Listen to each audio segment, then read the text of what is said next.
que é o sonho? Fábrica dos Sonhos, com a Márcia, lógico. Estou aqui para te mostrar sobre um curso de cerâmica. Quem de nós não gostamos de ter uma bela cerâmica dentro de casa? E a Márcia, ela faz questão de estar sempre atualizada sobre tudo que está acontecendo.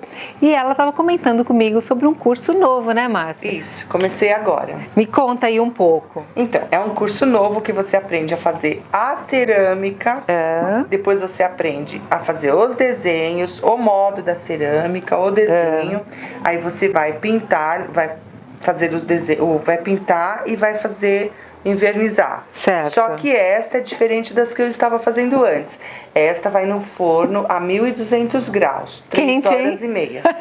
E é bem mais pesada. É bem pesada mesmo. Então, são essas é o curso que eu estou começando agora. Lindíssimo. Esse aqui também, né?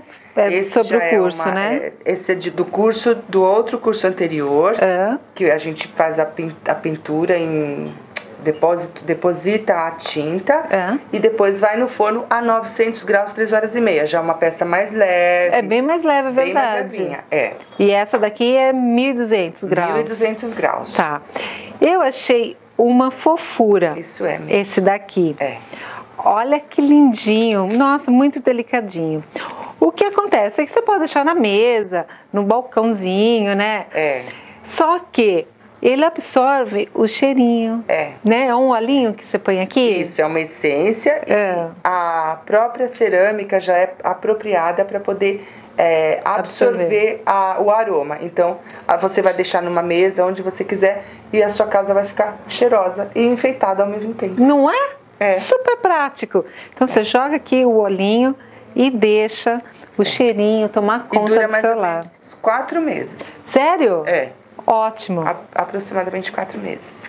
Então, tá vendo? Sempre novidades aqui. Então, não perca um vídeo nosso, porque a Márcia sempre traz coisas novas e bem interessantes.